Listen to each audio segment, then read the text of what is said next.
10 o'clock or 11, 10 o'clock. I don't even know what time it is. All right, so I've got the recording underway, and we got one more trait marked down on the list.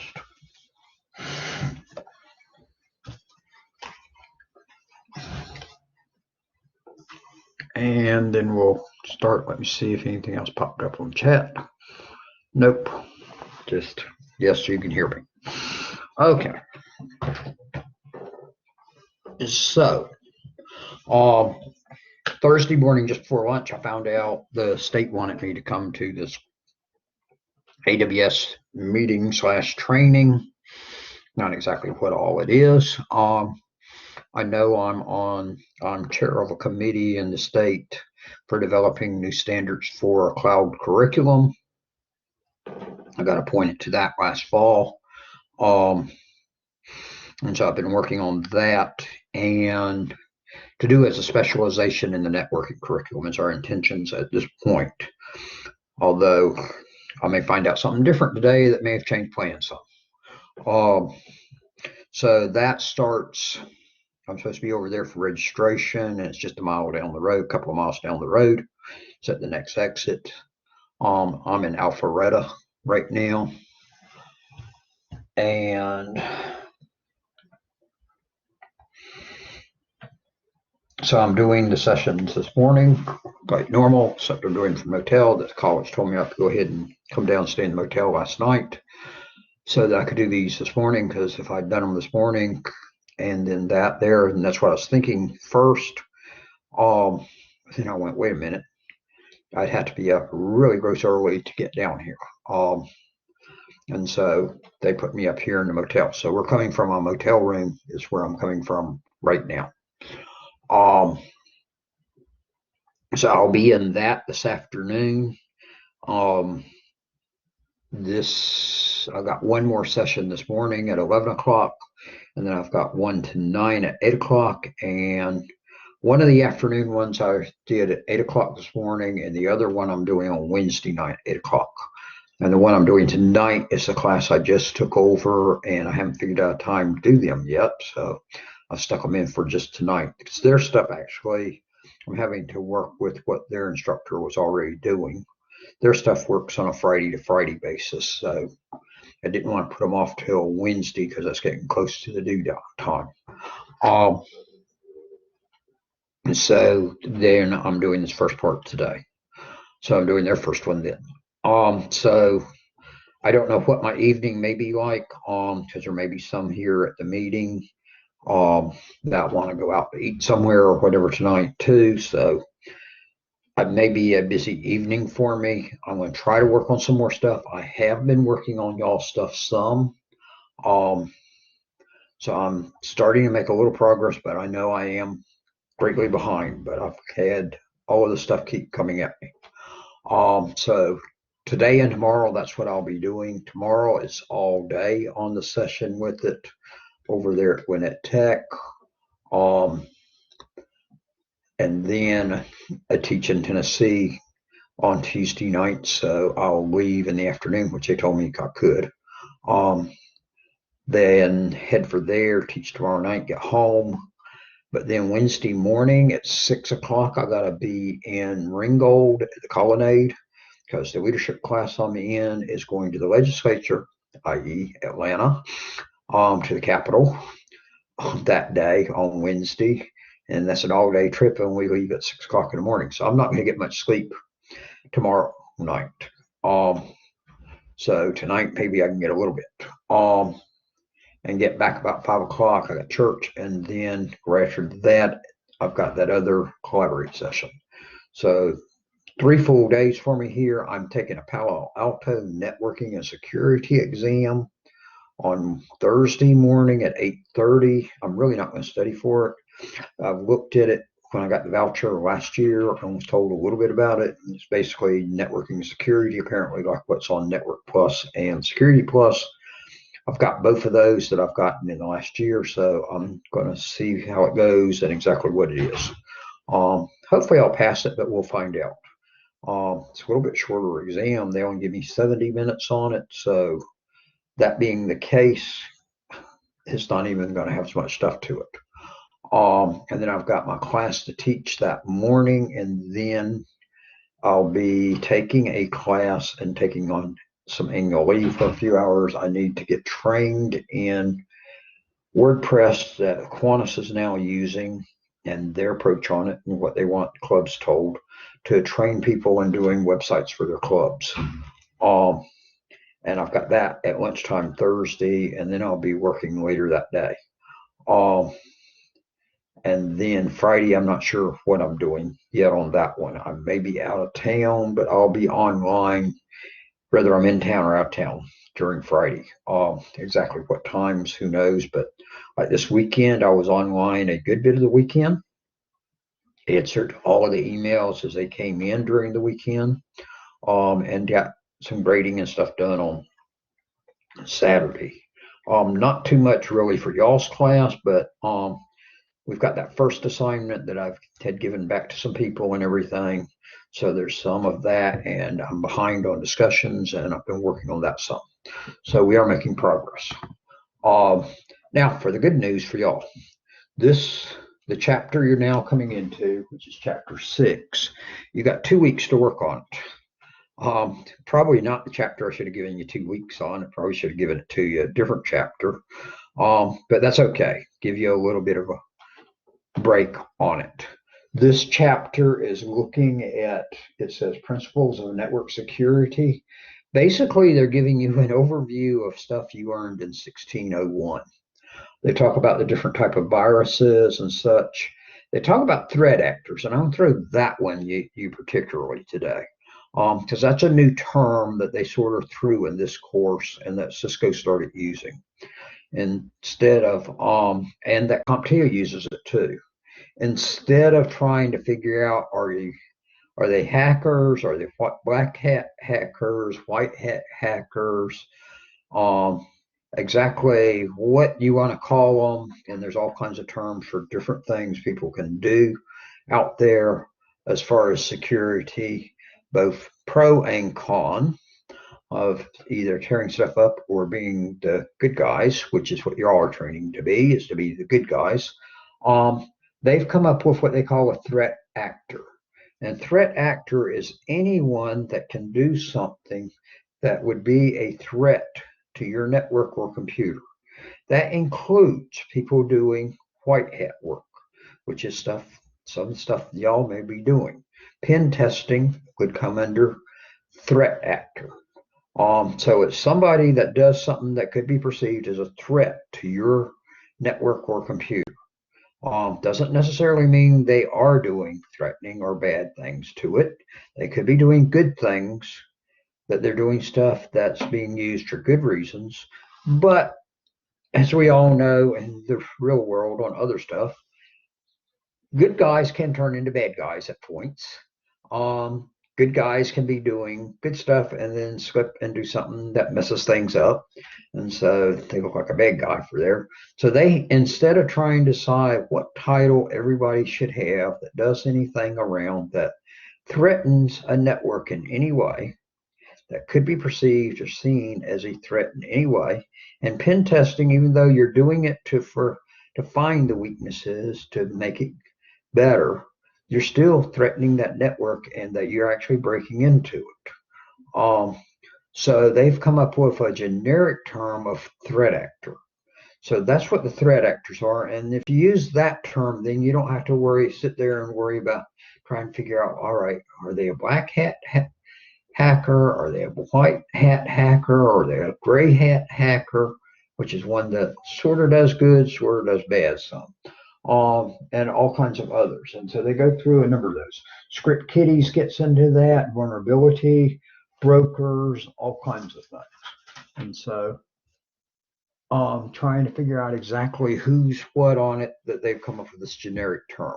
Now, how well it's going to be used, I'm not sure. People are still want to go with some of these other terms at times, but then there's times people are going to go, but that person's not really that. You don't have term, and there's no exact definitions on all of these anyway. But that's what they're doing in chapter 6. They talk about these different threats. to your network of people involved. And then they talk about all the different things like viruses, types of viruses, um, the other type things that you could be doing, password cracking, vulnerability exploitations, types of malware, which would be your viruses, your Trojan horses, your worms, your spyware, um, ransomware, which is the big one now, worms. So you've got all of those different type ones in there. And then they talk about other things like phishing. And obviously that can get into several different terms off that one of phishing if it's done by phone instead of just on the computer, where phishing is on the computer, but you could be doing the same type stuff and they're doing computer actually using the phone. And then your different types of network attacks where you got the reconnaissance ones where you go in and watch things and then work off of that approach. Your access attacks, and they talk about those and where you're going in to get stuff and the different approaches that could be used. DHCP spoofing, MAC spoofing, man-in-the-middle attacks, password attacks where they just try to get the right password. Social engineering, they talk a little bit about that. That is a major problem out there, and that's where your biggest weakness as far as security is concerned. Is social engineering, getting people to just give you the information. And so phishing comes up again there, spam, tailgating.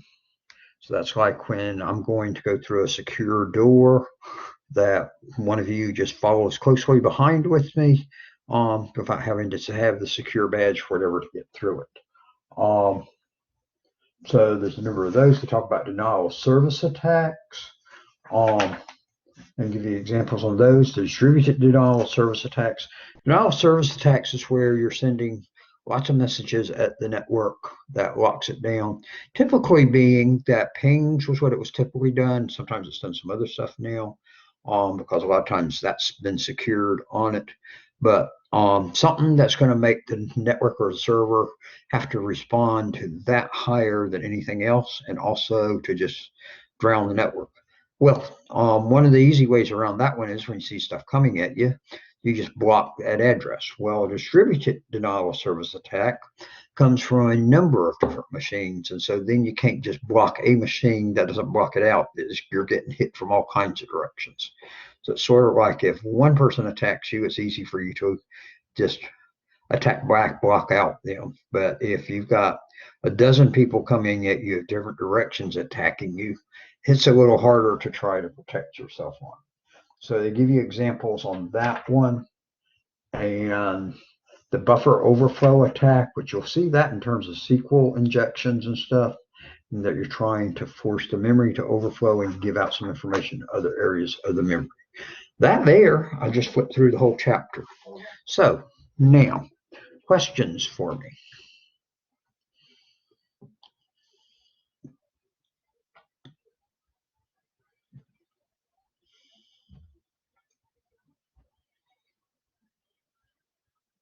I see people typing, so I know. So you've got 2 weeks on this chapter, and that's what I just fixed on that I put on the calendar there because I hadn't put when chapters covered last week or for this week, and I fixed that up there on it because I haven't gone through and done all of that, finishing on out, fixing the calendars. But it's 2 weeks on this one. I'll have to go back out and double check to make sure I do have the test set right at Cisco, and I'll do that as soon as we get off here. Yes, we'll still have a collaborate session for next week because as y'all are working on through it, you may well have some questions for me. And if we were in class, we'd definitely have a class session next week. The other part is you'd have to do the discussion if we didn't do a collaborate session next week. Those of you that do these live, remember, collaborate sessions have to be live to get out of doing a discussion. So we will have collaborate session next week, and I should be at the college next Monday doing this normal. And if you haven't finished the packet tracer course yet, you need to be finishing that one on up because we are now getting into the point where you're using packet tracer in this class. I have not transferred those grades or checked that yet. I'll try to do that. The other one is, before any of you ask me on permission forms, they're all in that big stack right there. I have entered a few people's permission forms, but I really haven't entered them out there yet. I'm putting that a little lower down than trying to grade on stuff at the moment. But Packet Tracer is a neat program, and that if you know others that want to use it, anybody can get a hold of it. All they have to do is go to Netacad and create an account there. They don't have to be a student at any school or taking any particular classes to create an account at Netacad. And there's a number of free courses that y'all can actually take out there. Now, like this class and the 2451, 2, and 3, and 4, those classes, you can't just sign up for out there. You have to take them with a approved instructor and approved institution. But there's a number of other ones that are freebies out there that you can just take on your own. And the other part is anybody can go get Packet Tracer now just merely by going and registering at Netacad. But y'all also know on that. No, we don't have any. They don't have any certified ethical hacker classes. Basically, for those, you got to get those from the company that makes it, and I'm trying to get us in as an academy on there, but I've got to find time, pause, and refine the form to apply for that, and so that we can then make some of that stuff available to you. But that's ECH, I'm thinking, or EC, I guess it is. Not ECH, but EC. And I can't think of what is something council, ethical council or something. Something council is what it is that does those. Yes, Test Out does have an ethical hacker course now too. Looked pretty good from what Grant said at that Mr. Spurlock and I gave of it. I think he may have gone through it. That it looked like a pretty good course, that it's a stronger course that they've developed out there. I'd like to go through it, but I'd like to do a bunch of stuff, and I just don't have time to do all this stuff.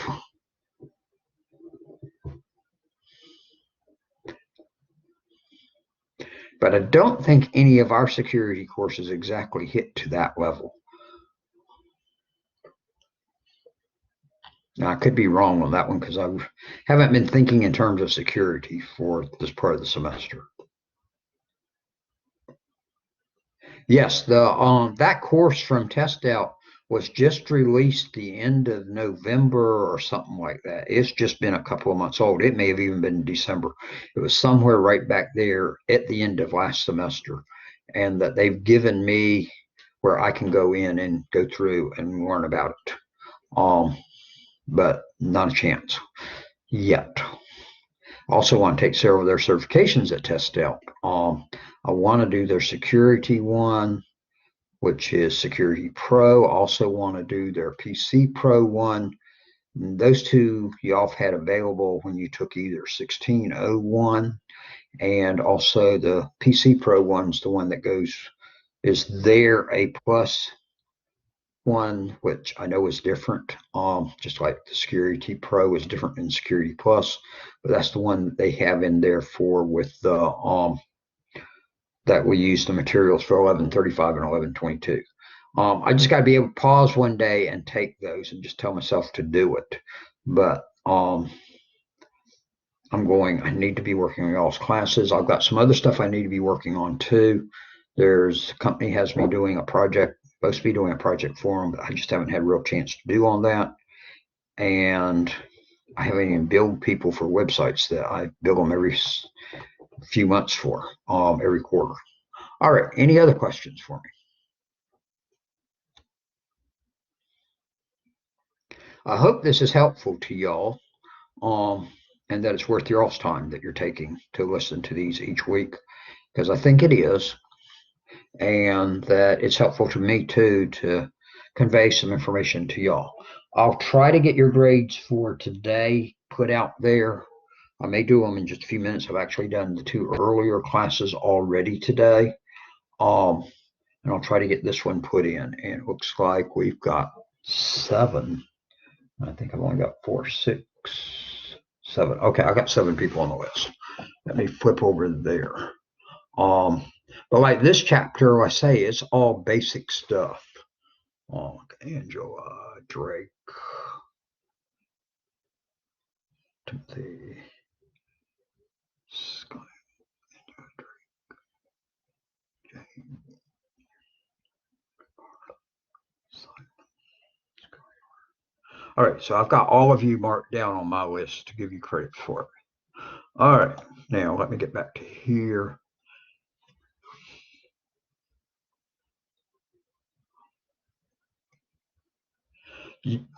You can put your name in the file name if you want, but that's not going to get you what I'm needing from you. You've got to put it on the desktop there that's in the logical topology. So you've got to put it on that desktop in the logical topology, and that's not difficult. Just look for the 5th icon on the 2nd row of icons at the top of the page when you're in the logical topology, and it is create note, I believe is the name of it, something like that. If you click on it and then click down there in the desktop at any spot, that you get a text box there, and you just type your name in that text box. And then go back up and click on the box with the arrow so that you're back to where it's just the arrow control wandering across. It doesn't make any difference where you put it on the desktop. Yeah, Timothy, there's definitely a group that's on that advocacy, but there's also the group that's going, we're learning a whole lot in here, and that's real effective. So in the upper, if you put it in the upper left-hand corner on the desktop, as long as it's somewhere in that white area on the whole thing, that's fine. But it's just got to be somewhere on there. And so that's my only restriction on that. And actually, if you're not sure how to do it, I put in there somewhere in the course, I added a video I made on the holiday on January 20th on the King holiday that day. I made a video and I gave you a very basic how to get into Packet Tracer and do some basic stuff. And I showed you in that video specifically how to put your name on the desktop. So there is a video sitting in the class that's how to use Packet Tracer, I think was the name of it. I named it by me, and sitting out there for y'all can watch also. And I don't remember if I gave y'all the added entry in there and if I put it in there or not. I don't have that added one, so I think, where did I put that? I think I put it in assignments.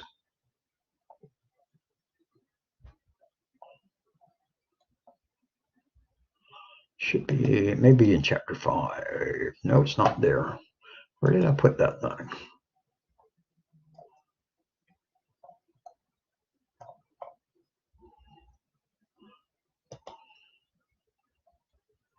Have you seen course documents?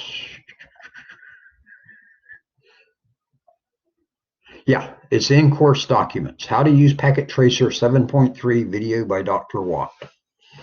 And that it shows you how to use it. And also in it, I do show you how to put your name on the desktop. I try to put those out in the different classes, but I haven't had some classes I haven't had time to do that on, and like the Cisco one, the 2451 class, I'm not sure if they've even got them made yet. But I definitely have not had a chance to put those up there because I know for some people the PowerPoints are a whole lot of help. I don't use the PowerPoints as a normal rule, that even if you were attending my lecture in person, I just don't usually use PowerPoints. Or if I do, they're very limited.